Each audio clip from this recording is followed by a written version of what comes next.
Hi viewers, welcome to this channel. ముందుగా అయితే updates miss అవ్వకుండా ఉండాలంటే ఈ ఛానల్ని అయితే ఖచ్చితంగా అయితే సబ్స్క్రైబ్ చేసుకోండి. ఈ వీడియోని అయితే లైక్ చేసి షేర్ చేయండి. టెలిగ్రామ్ లింక్, వాట్సాప్ లింక్ రెండు డిస్క్రిప్షన్లో ఉన్నాయి. ఖచ్చితంగా అయితే జాయిన్ అవ్వండి.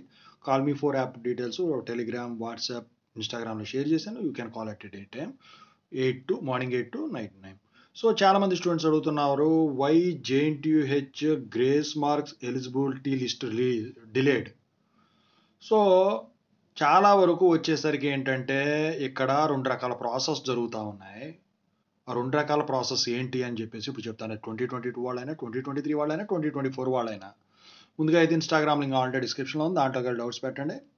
సో ఇక Telugu engineering education channel link, software course work support channel link, JNTU updates channel links డిస్క్రిప్షన్‌లో ఉన్నాయి. ఖచ్చితంగా సబ్స్క్రైబ్ చేసుకోండి, మీకు ఉపయోగపడతాయి.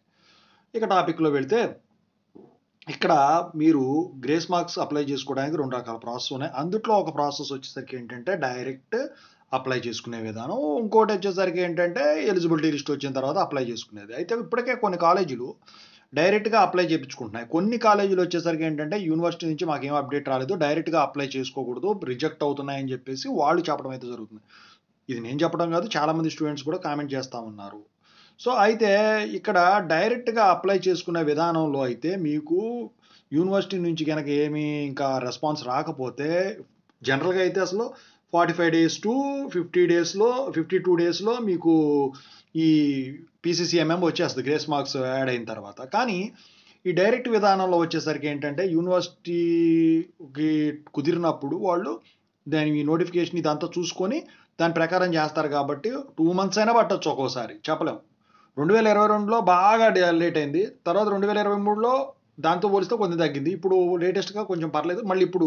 మళ్ళీ అదే విధానం 2024 వరకు అయ్యేదానికి ఛాన్స్ ఉంది. మరి గ్రేస్ మార్క్స్ ఎలిజిబిలిటీ లిస్ట్ ఎందుకు డిలే చేస్తున్నారు? So grace marks eligibility list వచ్చేసరికి ఎందుకంటే అండి, ఇప్పుడు పీజీ సెట్ నోటిఫికేషను, కౌన్సిలింగ్‌కి సంబంధించింది కూడా రిలీజ్ అయిపోయినాయి. ఆగస్ట్ వరకు ఉన్నాయి.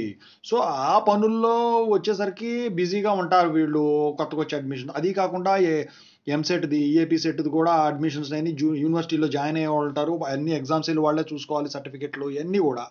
సో వాటి గురించి ఈ ఎలిజిబిలిటీ లిస్ట్ అనేది డిలే చేయడం అయితే జరుగుతుంది గానీ, అందుకని చెప్పేసి డైరెక్ట్ ఆప్షన్ ఇచ్చారు. సో డైరెక్ట్ గనక అప్లై చేసున్నట్టయితే 2 నెలలైనా గనక మీరు రాకపోయినట్టయితే మీరు వచ్చేసరికి యూనివర్సిటీకెళ్ళి కాంటాక్ట్ అవ్వాలి. అది కూడా ఎక్కడంటే స్టూడెంట్ సర్వీస్ సెంటర్. పాత వీడియోలు చాలా ఉన్నాయండి. ప్లేలిస్ట్ చెక్ చేసుకోండి, మీకు దొరుకుతాయి. ఓకేనా? సో ఓవరాల్‌గా అయితే కారణం అయితే ఇదండి. ఓకేనా? సో ఇక పీసీసీఎంఎం రాలేదు అని చెప్పేసి గోల చేస్తా ఉన్నారు. పీసీసీఎంఎం రాలేదన్న కారణం కూడా ఇదేనండి. ఓకేనా? సో ఇంతవరకు మీరు ఎవరైనా డైరెక్ట్‌గా అప్లై చేసినట్టయితే కింద కామెంట్ సెక్షన్‌లో తెలియజేయండి. ఎలిజిబిలిటీ లిస్ట్ వచ్చి అప్లై చేసిన వాళ్ళు కామెంట్ సెక్షన్‌లో తెలియజేయండి. డైరెక్ట్‌గా అప్లై చేసిన వాళ్ళు పీసీసీఎంఎం వచ్చుంటే 2024లో కూడా ఖచ్చితంగా అయితే తెలియజేయండి. గ్రేస్ మార్క్స్ అప్లై చేసిన వాళ్ళు మాత్రమే. గ్రేస్ మార్క్స్ అప్లై చేయకుండా తత్కాల్లో తీసుకున్న వాళ్ళు కూడా కామెంట్ చేయొచ్చు, నో ప్రాబ్లమ్. కాకపోతే క్లియర్‌గా చేయండి. Thank you so much.